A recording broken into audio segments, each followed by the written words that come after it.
Anggota Komisi 2 DPRD Kalimantan Tengah yang membidangi perekonomian dan sumber daya alam Jainuddin Karim apresiasi program petani milenial yang merupakan salah satu program dengan konsep yang luar biasa dari pemerintah pusat, provinsi, kabupaten kota hingga ke desa-desa.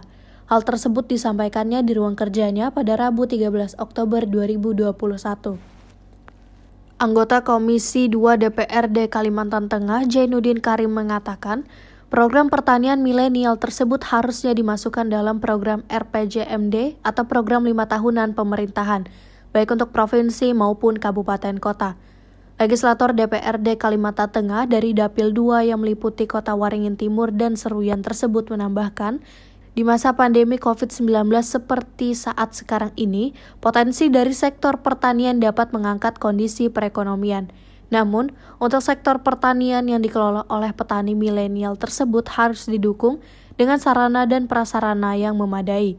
Ia menjelaskan perlu dipertimbangkan komoditas pertanian yang akan dikembangkan nantinya. Misalnya untuk di Kalimantan Tengah, harus ada yang menjadi komoditas andalan.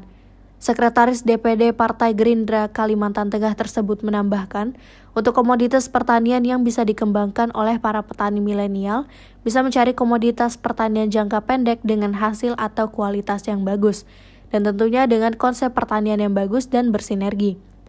Misalkan berkoordinasi dengan pemerintah melalui stakeholder terkait, dapat membentuk UMKM yang beranggotakan para petani milenial. Sangat luar biasa. Artinya ini adalah konsep dan gagasan baru dari pemerintahan pusat sampai ke provinsi, ke daerah, sampai ke kabupaten, sampai ke desa kan gitu. Pertanian milenial ini seharusnya kita masukkan di program RPJMD. Jadi program 5 tahunan pemerintahan mana aja, baik di provinsi A, B, C ya kan gitu, sampai ke tingkat kabupaten. Kenapa? Untuk saat ini di masa pandemi ini pertanian itu sangat mengangkat dari hasilnya, tetapi pertanian milenial apabila tidak didukung dengan sarana dan prasarana maka tidak jalan. Pertama ada wilayah pertaniannya dulu, habis itu komoditas pertaniannya apa. Contoh kalau misalnya kayak Kalteng ini harus ada kita kembangkan tuh 1 atau 2 jenis pertanian yang memang bisa menjadi andalan pertanian. Jadi jangan kita ngikutin daerah A, misalnya rame porang, ikut porang semua, ternyata belum menguasain porang hasilnya, lalu modalnya besar, porangnya tiba-tiba hasilnya nanti tidak menjanjikan seperti yang ada. Contoh 1 hektar porang kan sampai 200 sampai 300 juta, kan mahal. Nah, sekarang dicarilah komoditas yang jangkanya pendek, tetapi bisa menghasilkan yang kualitas bagus. Apalagi yang namanya pemuda atau milenial kan kebiasaannya kan sukanya instan. Ya kalau instan, nah kalau instan itu kita tidak bisa mengkonsep pertanian yang bagus, yang berkepanjangan, yang bersinergis, berarti apa?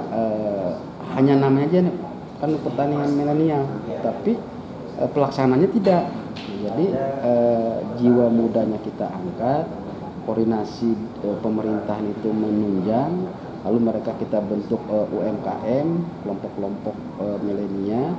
Misalnya contoh petani bawang yang hanya 6 bulan sudah panen, atau petani cabai ya kan, sayur mayur, atau petani buah. Nah, pemerintah mensupport bantuan fasilitas bibitnya, sarana prasarananya. Nah, mereka ini sebagai tenaga untuk menggerakkan pertaniannya, lalu didukung dengan pelatihan, budidaya, studi banding nggak perlu harus kita ke Jawa, cukup di antar Kalimantan bisa, atau antar kabupaten bisa, mana kabupaten sudah bagus, kabupaten yang belum bagus, nah itu dibina. Nah akhirnya apa? Benar-benar kualitas petani milenial ini nanti akan tercapai. Nah apabila sudah tercapai petani milenial, dibentuk suatu wadah, kayak di posisi ini harus dibentuk suatu wadah yang terorganisir di mulai tingkat provinsi, kabupaten, kecamatan sampai ke desa. Dengan terbentuknya UMKM yang beranggotakan para petani milenial, Jainuddin Karim menyebut pemerintah tentunya dapat mensupport bantuan, baik itu fasilitas maupun sarana dan prasarana. Misalkan dari bibit hingga pelatihan-pelatihan.